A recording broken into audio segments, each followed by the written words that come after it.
नमस्कार दोस्तों, स्क्रीन पे जो चैप्टर आप देख रहे हैं ये है क्लास 10th मैथ का पहला चैप्टर वास्तविक संख्याएं।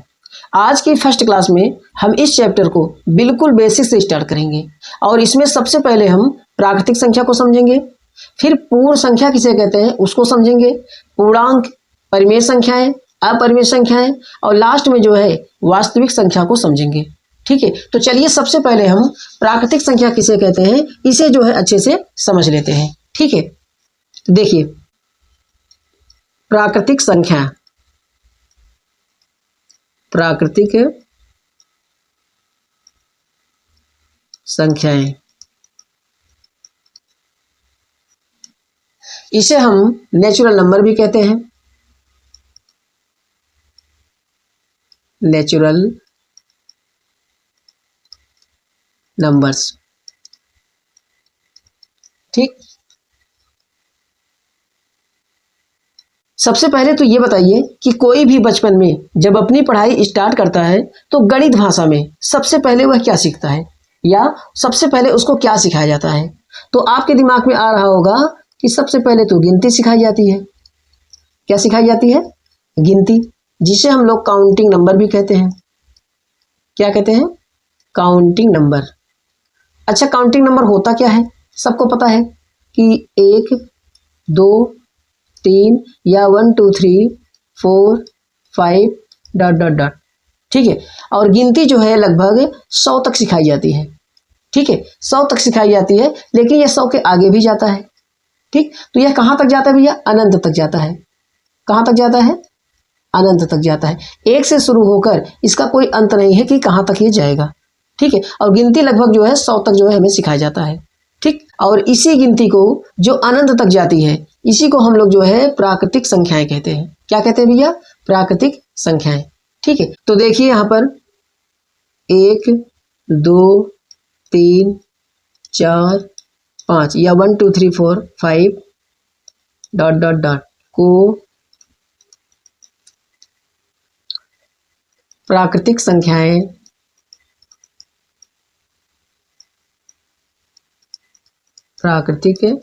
संख्याएं कहा जाता है। इसे हम किस अक्षर से दर्शाते हैं? इसे हम कैपिटल एन से प्रकट करते हैं।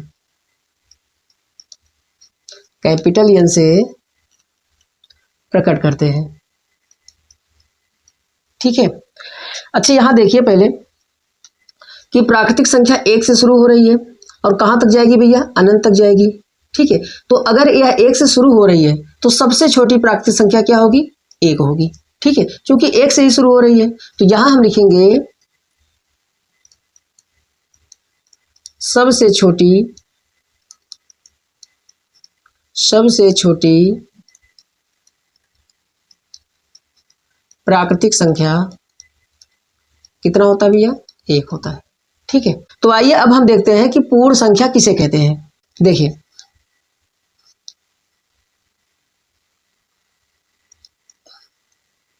पूर्ण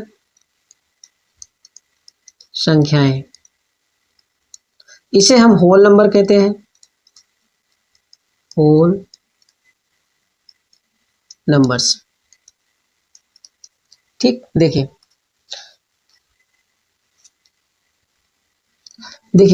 ये जो प्राकृतिक संख्या है जो 1 से शुरू हो रही है, अगर इसी में हम 0 को शामिल कर दें, किसको शामिल कर दें भैया?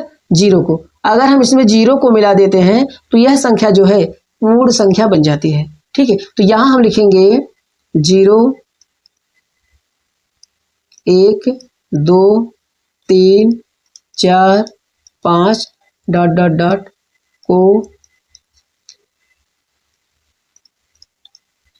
पूर्ण संख्याएं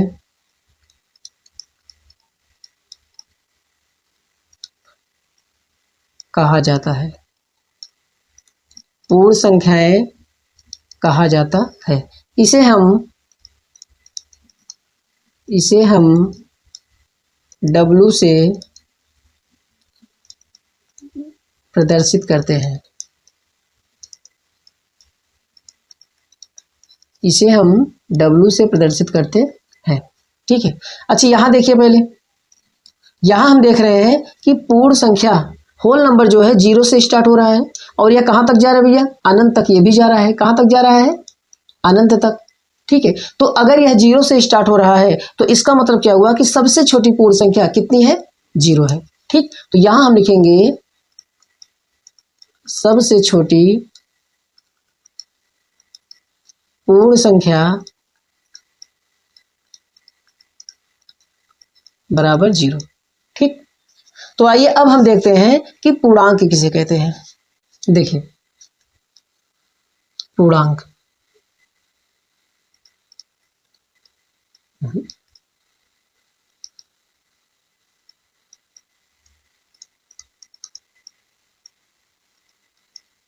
जिसे हम लोग इंटीजर्स कहते हैं।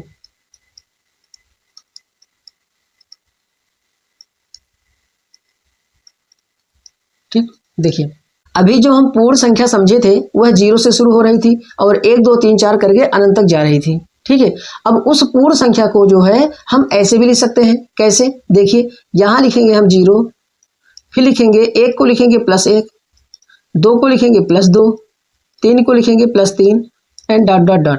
ठीक है, अब थोड़ा यहां समझिए अच्छे से। देखिए, मान लीजिए कि किसी आदमी ने आपको 10 रुपये उधार दिया, या आपने जो है किसी आदमी से 10 रुपये उधार लिया। ठीक है, कितना उधार लिया भैया, 10 रुपया आपने उधार लिया। ये पहली कंडीशन है। ठीक है, एक दूसरी कंडीशन ये है कि आपने किसी आदमी का कुछ काम किया और उस काम के बदले आपको 10 रुपया जो है उसने दिया। इसका मतलब कि 10 रुपया आपने कमाया, काम करके 10 रुपया आपने कमाया। अब आप ये बताइए कि इन दोनों पैसों में कुछ आपको अंतर समझ में आ रहा है। देखिए, ये जो 10 रुपया है ये भी आपके पास रहेगा और ये जो 10 रुपया है ये भी आपके पास रहेगा, लेकिन इन दोनों पैसों में आपको कुछ अंतर समझ में आ रहा है। देखिए, जो आपने 10 रुपया उधार लिया है, ठीक है, ये जो है पैसा आपको किसी न किसी दिन उसे लौटाना पड़ेगा। ठीक, लेकिन जो ये 10 रुपया आपने कमाया है यह आपका निजी पैसा है। इसमें आपको कोई टेंशन नहीं है कि यह 10 रुपया जो है हमें किसी को लौटाना भी है। ठीक है, यह आपका निजी पैसा है। तो गणित की भाषा में इन दोनों पैसों को जो है हम इस तरीके लिखते हैं। इसे लिखेंगे हम, जो पैसा आपने उधार लिया था उसको हम लिखेंगे -10 और जो पैसा आपका निजी पैसा है उसे हम लिखेंगे +10। ठीक है, तो इस प्रकार जो है माइनस वाली भी संख्या लिखी जाती है और प्लस वाली भी संख्या लिखी जाती है। ठीक है, तो इस तरह जो है हम पूर्णांक में जो है माइनस वाली संख्याएं भी शामिल करते हैं, प्लस वाली भी संख्याएं शामिल करते हैं और 0 को भी शामिल करते हैं। ठीक है, तो यहाँ हम जो पूर्ण संख्या लिखे हैं यहाँ पे 0 है, फिर 0 के बाद ये जो दाएं तरफ वाली संख्याएं लिखी गई हैं, ये जो दाएं तरफ संख्याएं लिखी गई हैं, दाएं तरफ वाली ये जो है प्लस में मानी जाती है। ठीक है, अब जो हम बाएं तरफ वाली संख्या लिखेंगे उसे हम माइनस में लिखेंगे। कैसे लिखेंगे, देखिए यहां हम लिखेंगे डॉट डॉट डॉट, यहां लिखेंगे -3, -2, -1, 0। ये जो माइनस वाली संख्याएं हैं ये 0 के बाईं तरफ है। किस तरफ है भैया, ये 0 के बाईं तरफ है। ठीक है, तो पूर्णांक में जो है प्लस वाली संख्या है, माइनस वाली संख्या है और 0, ये तीनों संख्याएं जो है पूर्णांक में शामिल रहती हैं। ठीक, हम इसको क्या बोलेंगे, पूर्णांक बोलेंगे। ठीक, तो यहां हम लिखेंगे को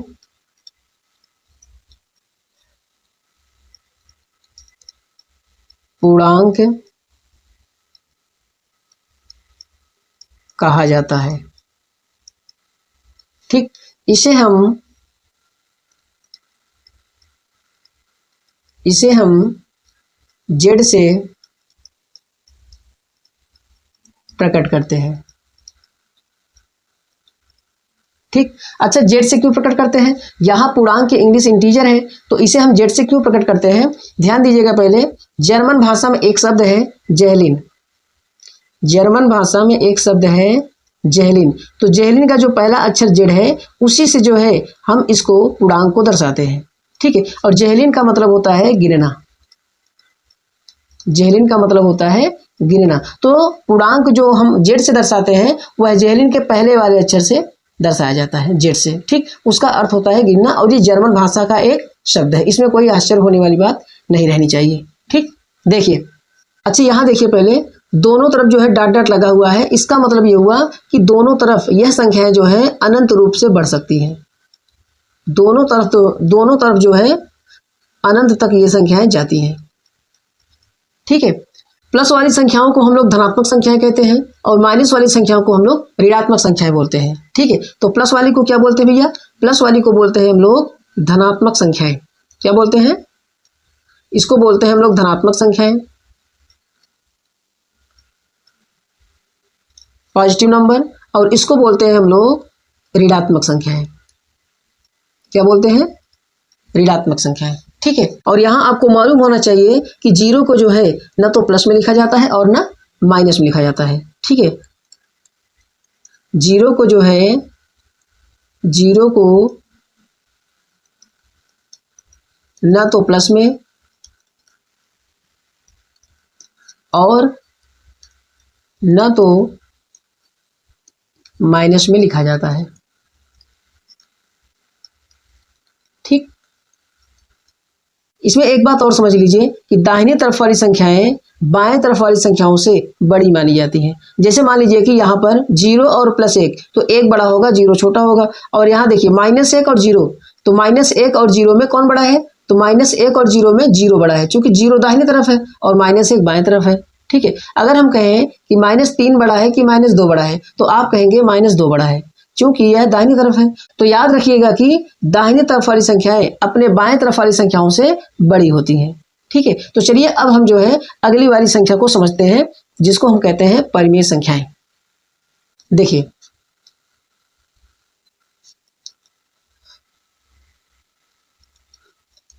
परिमेय संख्याएं,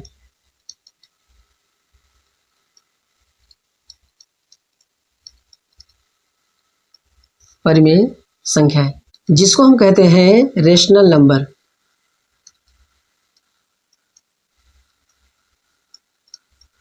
रेशनल नंबर्स। ठीक, यहां थोड़ा समझिए पहले अच्छे से। देखिए, यहां हम एक सेब के 4 टुकड़े करेंगे, एक सेब के 4 टुकड़े करेंगे।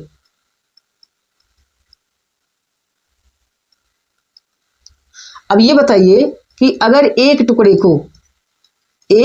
को गणित भाषा में अगर लिखना पड़े तो क्या लिखेंगे? तो एक टुकड़े को हम लिखेंगे 1/4, और 2 टुकड़े को क्या लिखेंगे? 2 टुकड़े को लिखेंगे 2/4। और अगर 3 टुकड़ों को एक साथ लिखना हो, जैसे मान लीजिए कि एक सेब है, एक सेब के जो है हमने 4 टुकड़े कर दिए।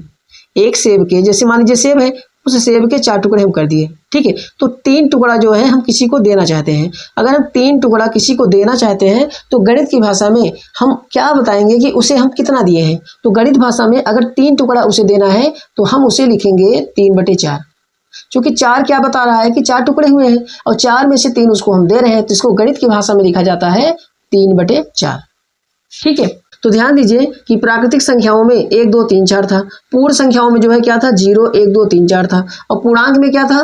प्लस वाली संख्याएं थी, माइनस वाली संख्याएं थी, और 0। तो ये संख्याएं उन सब से अलग हैं, तो इन सब संख्याओं को क्या नाम दिया गया? परिमेय संख्या दिया गया, क्योंकि ये संख्याएं जो है कैसी है? भिन्न जैसी है। कैसी है संख्याएं? ये भिन्न जैसी है। इसमें अंश और हर होता है। ऊपर वाले को अंश कहते हैं, न्यूमरेटर कहते हैं, और नीचे वाले को क्या बोलते हैं? हर बोलते हैं। ठीक है, तो जिसमें जो है जो संख्याएं बटे में हो या जिसमें अंश और हर हो, ठीक है, तो उसे हम लोग क्या बोलते हैं? परिमेय संख्याएं। ठीक है, क्या बोलते हैं? परिमेय संख्याएं। इसमें एक बात ये भी नोट कर लीजिएगा कि नीचे जो हर होता है वह 0 कभी नहीं होना चाहिए। ठीक है, अगर मान लीजिए कि 5/0 है तो इसे हम जो है परिमेय संख्या नहीं मानेंगे। ठीक है, 5/0 को हम बोलते हैं अपरिभाषित है, अनडिफाइंड है। क्या है ये? अपरिभाषित है। ठीक, जिसको हम लोग कहते हैं अनडिफाइंड। ठीक, क्या कहते हैं? अनडिफाइंड कहते हैं। क्यों अनडिफाइंड कहते हैं? क्योंकि अगर हम मान लीजिए कि 5 में अगर हम 0 से भाग करें तो कितनी बार जाएगा? ये कोई निश्चित नहीं होता है। एक बार ले जाएंगे तब भी 0 लिखेंगे, 2 बार ले जाएंगे तब भी 0 लिखेंगे। अच्छा, भाग देने का मतलब क्या होता है? जैसे कि मान लीजिए कि 6 में हमें 2 से भाग करना है, तो 2 तिहाई 6 कट गया ना। मतलब कि 2 को हम 3 बार जोड़ेंगे। देखिए 2 से भाग किए 3 बार गया, तो मतलब हुआ कि 2 को हम 3 बार अगर जोड़ेंगे तो 6 आ जाएगा। ठीक है। वैसे ये बताइए कि अगर हम 0 से 5 में भाग देंगे तो 0 को कितनी बार जोड़ेंगे कि 5 आ जाएगा। जैसे हम यहाँ लिखे 0 + 0 + 0 + 0। अगर हम ऐसे 0 लिखते जाएंगे अगर फिर जोड़ेंगे तो ये कभी 5 आएगा? कभी नहीं आएगा 5। तो कभी 5 नहीं आएगा। इसका मतलब क्या हुआ कि 0 से भाग देना ही पॉसिबल नहीं है। ठीक है। इसलिए जो है 5/0 का कोई अर्थ ही नहीं होता है। इसीलिए इसको बोला जाता है अपरिभाषित या अनडिफाइंड। क्या बोला जाता है? अनडिफाइंड बोला जाता है। ठीक। तो यहां हम लिखेंगे परिमेय संख्या को हम कैसे लिखेंगे भैया? यहां हम लिखेंगे ऐसी संख्याएं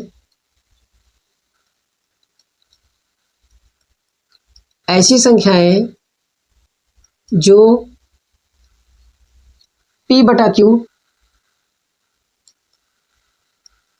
के रूप में हो। ऐसी संख्याएं जो P/Q के रूप में हो। अब ध्यान दीजिएगा, पहले यहाँ P/Q का मतलब यही है कि बटे में संख्याएं हो। अच्छा, P/Q की जगह हम A/B भी लिख सकते हैं। दरअसल P/Q ज्यादा इसलिए लिखा जाता है कि ये शुरू से प्रचलन में है। ठीक। वैसे हम A/B भी लिख सकते हैं, C/D भी लिख सकते हैं, तो कोई इसमें दिक्कत नहीं है। तो ऐसी संख्याएं जो P/Q के रूप में हो, जहां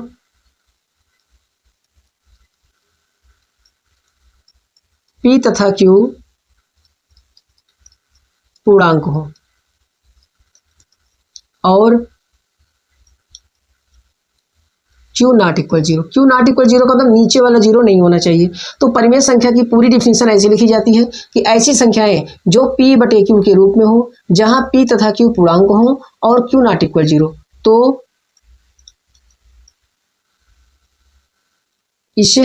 तो इसे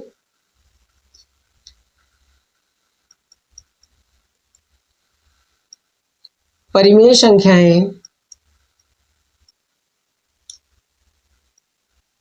कहा जाता है। ठीक है। इसे हम Q से प्रकट करते हैं। इसे हम Q से प्रकट करते हैं। ठीक है। अब देखिए, पहले अगर हम एग्जाम्पल की बात करें, जैसे 5/2 या 5/2, 2/3, -3/4। माइनस में भी ये संख्या हो सकती है। 0 भी एक परिमेय संख्या है, क्योंकि 0 के नीचे हम 1 मान सकते हैं। ठीक है। तो 2 भी एक परिमेय संख्या है, क्योंकि 2 के नीचे 1 मान सकते हैं। ठीक है। तो किसी को भी जो है हम परिमेय संख्या मान सकते हैं। यहाँ हम देख रहे हैं कि 2/1 लिखें या 2 को लिखें। जैसे 7 है तो 7 को भी परिमेय संख्या माना जा सकता है, जो कि इसके नीचे हम 1 मान सकते हैं। तो देखिए यहाँ पर कि जो P/Q के रूप में हो और P तथा Q पूर्णांक हो, मतलब कि ऊपर वाली संख्या जो अंश होती है वह भी पूर्णांक होना चाहिए, अंश भी पूर्णांक होना चाहिए और हर भी पूर्णांक होना चाहिए। दोनों जो है ना, दोनों संख्याएं जो है पूर्णांक होना चाहिए, तभी हम इसे परिमेय संख्या बोल सकते हैं। ठीक है। तो चलिए अब हम जो है अपरिमेय संख्या को समझ लेते हैं।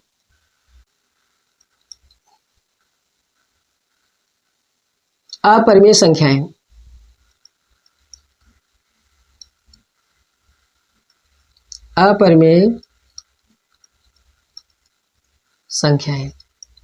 इसे हम कहते हैं इरेशनल नंबर।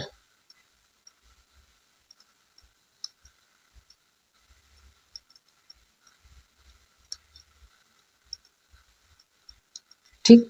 अपरिमेय संख्या को समझने के लिए हमें सबसे पहले दशमलव वाली संख्याओं को थोड़ा समझना होगा, ताकि अपरिमेय संख्या जो है हमें आसानी से अच्छे से समझ में आ जाए। ठीक। तो चलिए सबसे पहले हम दशमलव वाली संख्या को थोड़ा समझ लेते हैं।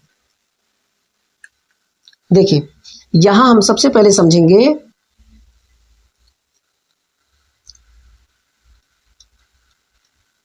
संख्याओं का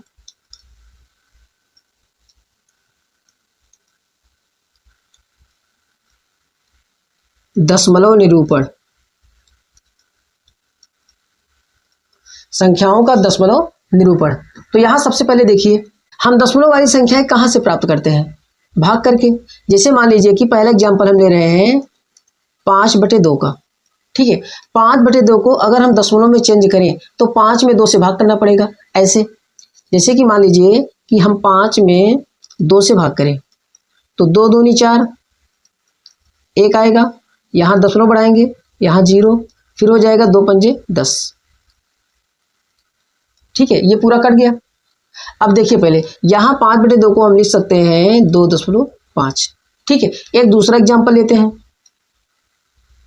देखिए यहाँ हम लेते हैं 10/3 का एग्जाम्पल। यहाँ हम 10 में 3 से करेंगे भाग। देखिए यहाँ हम करेंगे 3 त्रिक का 9, 1 बचा, फिर दशमलव बढ़ा के यहाँ 0 लेंगे, 3 त्रिक का 9, फिर से 1 बच गया, अब फिर 0 बढ़ा के फिर 3 बार जाएगा तो 3 त्रिक का 9, फिर से 1 आ गया। अगर हम ऐसे भाग करते जाएं तो कितनी बार भाग करेंगे, ये रिमाइंडर खत्म ही नहीं होगा। फिर से 1 बच गया। ठीक है, तो यहाँ हम देख रहे हैं कि रिमाइंडर जो है बार बार 1 आ रहा है और बार बार यहाँ 3 जा रहा है। तो बार बार रिमाइंडर आ रहा है, बार बार यहाँ 3 जा रहा है, तो इसका मतलब क्या हुआ कि यह 3 बार बार आएगा और ये कभी भाग जो है पूरा का पूरा कटेगा नहीं। तो यहाँ हम लिख सकते हैं 10/3 को लिखेंगे 3.333 डॉट डॉट डॉट। ठीक है, या हम इसको ऐसे लिखेंगे 3.3 के ऊपर बार लगा देंगे। ठीक, बार का मतलब ये हुआ कि ये जो 3 है ये बार बार संख्या आ रही है। ठीक, तो जो संख्या बार बार आएगी उसके ऊपर हम लगाएंगे बार, तो इसका मतलब ये हुआ 3.3। ठीक है, अब देखिए एक तीसरा एग्जांपल लेते हैं हम, समझिए पहले। देखिए यहां पर जो है हम 5/2 लिए थे तो 2.5 आया, 10/3 लिए थे तो यहाँ 3.3 आया है। ठीक है, अब हम एक संख्या और ले रहे हैं जिसको हम दशमलव में बदल सकते हैं। क्या लेंगे, √5 को। √5 का मतलब ये हुआ कि 5 का वर्गमूल। अगर हम 5 का वर्गमूल निकालें तो कैसे निकालेंगे, 5 लिखेंगे,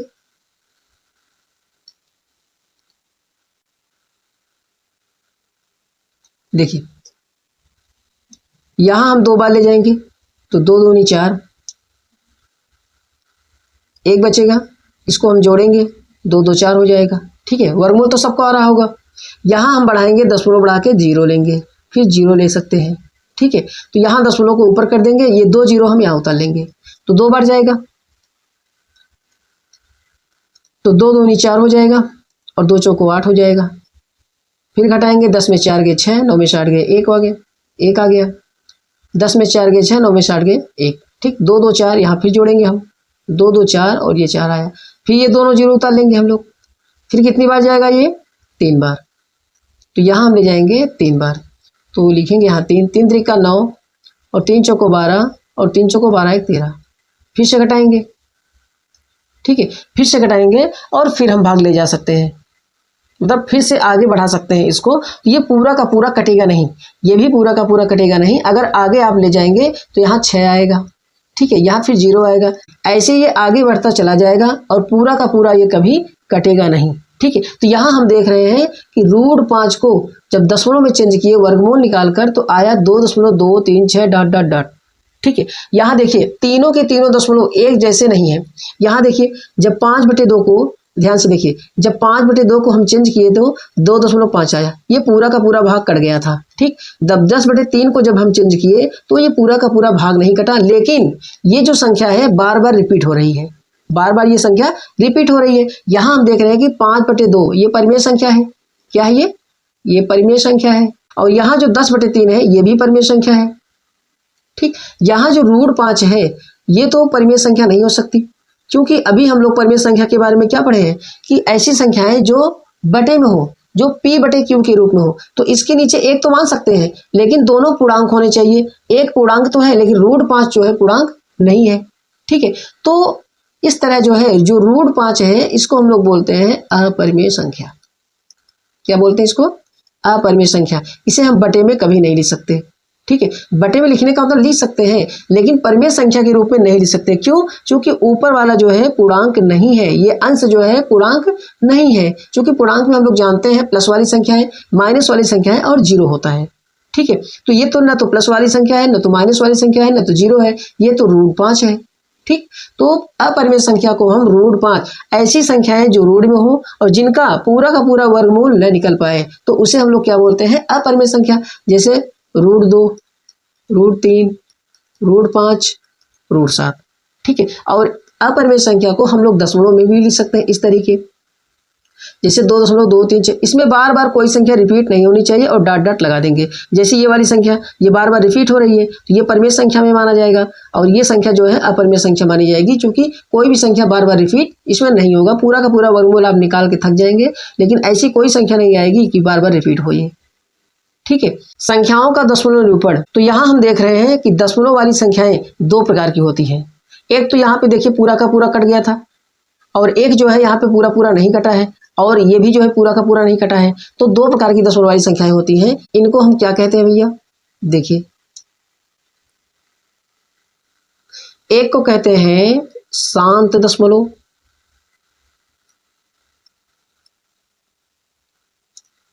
शांत दशमलव, और दूसरे वाले को कहते हैं अशांत दशमलव, अशांत दशमलव।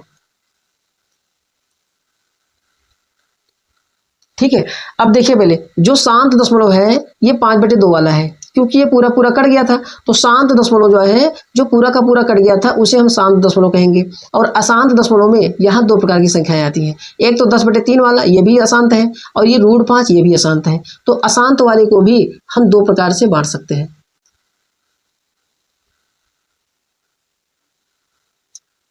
एक को कहेंगे अशांत आवर्ती। आवर्ती का मतलब हुआ कि जो संख्याएं बार बार रिपीट हो रही, जैसे यहाँ पे देखिए, यहाँ पे 3 बार बार आ रहा था ना, तो इसे हम कहेंगे अशांत आवर्ती। और इसे हम कहेंगे, जो संख्या बार बार रिपीट नहीं हो रही थी, उसे हम कहेंगे अशांत अनावर्ती, अशांत अनावर्ती। अच्छा, यहाँ ये भी समझ लीजिए कि शांत दशमलव और अशांत आवर्ती ये दोनों परिमेय संख्याएं मानी जाती हैं।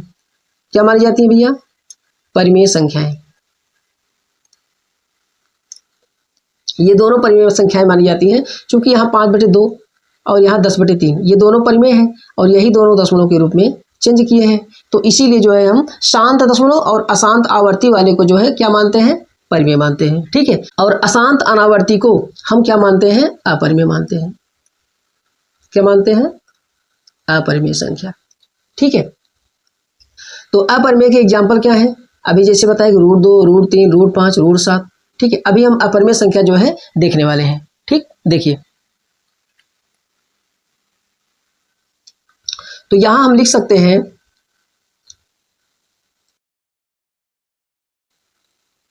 ऐसी संख्याएं जो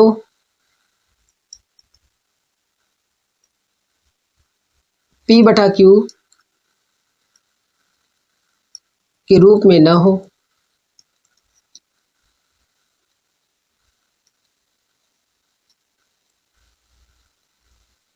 जहां P तथा Q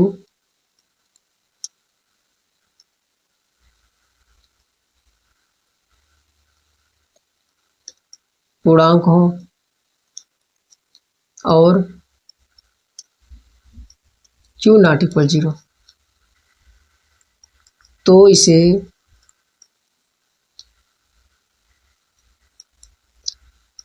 अपरिमेय संख्याएं कहा जाता है। जैसे √2, √3, √5, √7, 10 और √10 और पाई। पाई को भी जो है हम लोग अपरिमेय संख्या मानते हैं। ठीक है। यहाँ समझ लीजिए कि पाई का जो मान हम 22/7 लिखते हैं, देखिए पाई का जो मान हम लोग 22/7 लिखते हैं, वह कैलकुलेशन को सरल बनाने के लिए करते हैं। जो गणना हम करते हैं उसको जो है सरल बनाने के लिए जो है 22/7 लिखा जाता है। ठीक है। और एक्चुअल में जो है पाई का मान 22/7 नहीं होता है। ठीक है। अच्छा, पाई है क्या चीज, मान लीजिए कि ये कोई सर्कल है। ठीक है। मान लीजिए कि यह कोई सर्कल है, और सर्कल में यहाँ पे सेंटर होता है। सेंटर से होते हुए अगर कोई जीवा खींच दे तो ये क्या हो जाती है, व्यास। ठीक है। इसे हम क्या कहेंगे, व्यास कहेंगे। और जो ये गोल घेरा है इसे हम कहेंगे परिधि। क्या कहते हैं इसको? इसको कहते हैं परिधि, और इसे हम कहेंगे व्यास। ठीक है, देखिए ये व्यास जितना बड़ा होगा ये गोल घेरा भी उतना ही बड़ा होगा। ठीक है, तो यहां पर जो है जो परिधि है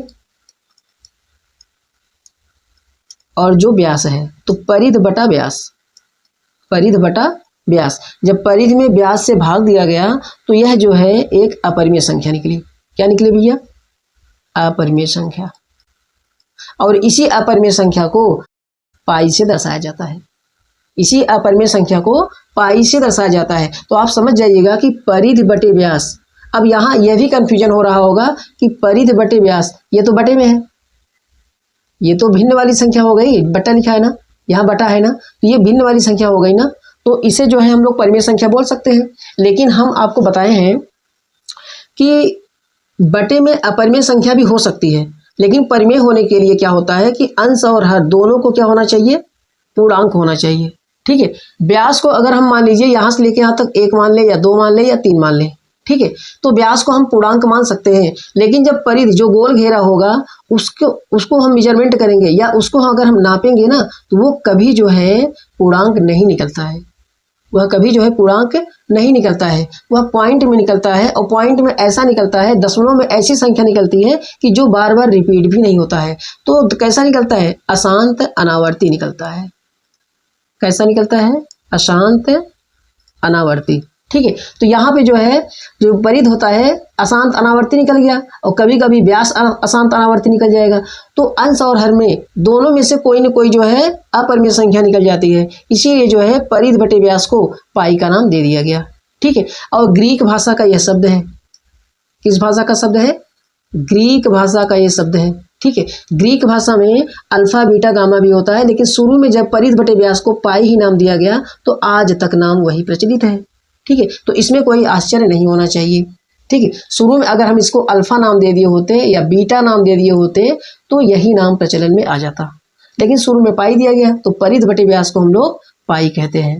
ठीक है, पाई एक अपरिमेय संख्या है, लेकिन पाई का जो मान होता है गणना करने के लिए, गणना को सरल बनाने के लिए 22/7 लिया जाता है, दशमलव में 3.14 लिया जाता है। ठीक है, अच्छा दशमलव में अपरिमेय संख्या को कैसे लिखेंगे? 2.15 115 115 डॉट डॉट डॉट। ठीक है, ये अपरिमेय संख्या है। अगर हम लिखें 0.02 0.02 0.002 डॉट डॉट डॉट, ये भी अपरिमेय संख्या है। ठीक है, तो पॉइंट में हम ऐसे लिख सकते हैं। बाकी रूट वाली संख्या है जिसका वर्गमूल न निकल पाए वह अपरिमेय संख्या में माना जाता है। ठीक, तो आइए अब हम जो है सीखते हैं कि वास्तविक संख्याएं किसे कहते हैं, जो कि हमारा चैप्टर भी है। ठीक है, देखिए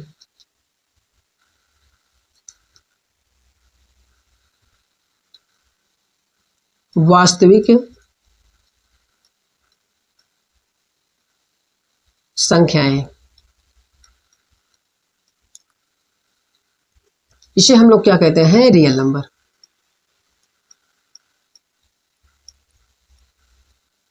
रियल नंबर्स। ठीक, तो वास्तविक संख्याएं किसे कहते हैं भैया? देखिए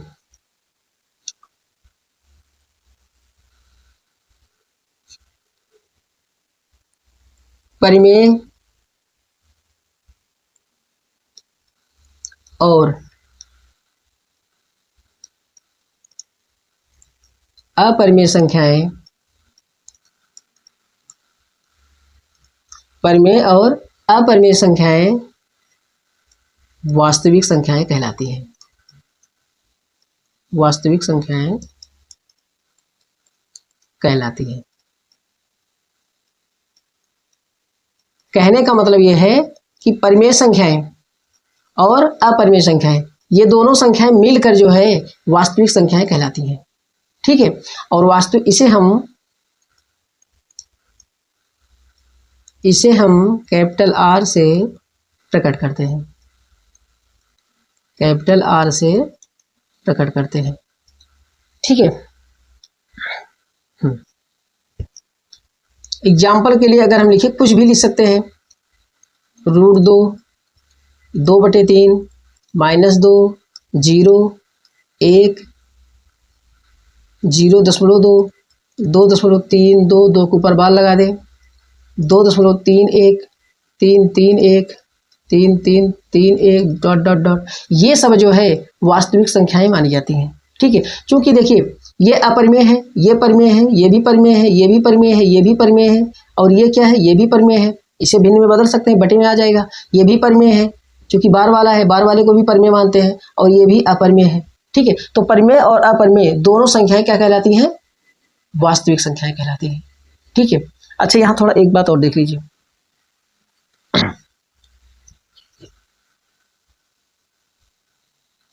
देखिए थोड़ा समझिए, ये बताइए पहले, जो प्राकृतिक संख्याएं थी n, उसको हम क्या लिखे थे भैया, यहां थोड़ा समझिए। प्राकृतिक संख्याएं n 1, 2, 3, 4 डॉट डॉट डॉट। ठीक है, अब होल नंबर जो था उसमें कौन सी संख्याएं थी, 0, 1, 2, 3, 4 डॉट डॉट डॉट। उसके बाद जो पूर्णांक था, जो z था, उसमें कौन सी संख्याएं थी, डॉट डॉट डॉट, उसमें -3, -2, -1, 0, 1, 2, 3, ये संख्याएं प्लस में मानी जाती हैं। प्लस लगाएं या ना लगाएं भैया, डॉट डॉट डॉट। उसके बाद कौन सी संख्या थी, परिमेय संख्याएं। उसके बाद कौन सी संख्या थी, इरेशनल नंबर, जिसको हम लोग अपरिमेय संख्या कहते हैं। उसके बाद क्या था, रियल नंबर।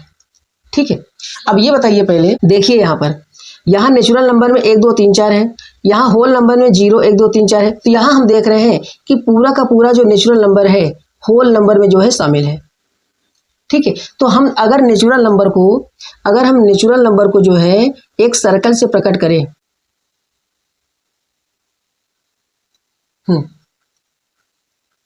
ये नेचुरल नंबर है, तो ये बताइए पहले, पूरा का पूरा नेचुरल नंबर, पूरा का पूरा जो प्राकृतिक संख्या है, वह पूरा का पूरा जो है होल नंबर में शामिल है।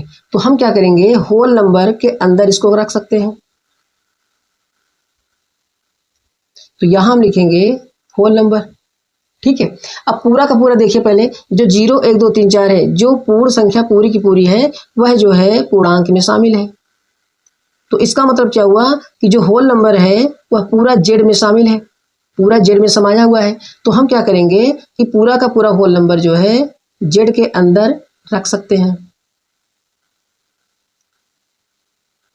ठीक है, अब देखिए जो है परिमेय संख्या को, तो परिमेय संख्या हम किसे कहते हैं, जो संख्याएं बटे में हो। तो यहाँ देखिए कि जो पूर्णांक है, जो पूरा का पूरा पूर्णांक है, उसके नीचे हम 1 मान सकते हैं। ये सभी संख्याएं जो है परिमेय संख्या मानी जा सकती हैं।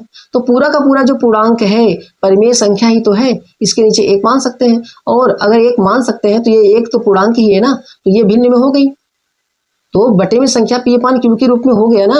जब p/q के रूप में हो गया तो इसे हम परिमेय मान सकते हैं। तो इसका मतलब क्या हुआ कि पूरा का पूरा z जो है q में शामिल है, तो q में पूरा समाया हुआ है। तो हम q को क्या लिख सकते हैं, तो q के अंदर z को हम लिख सकते हैं, q के अंदर हम z को लिख सकते हैं।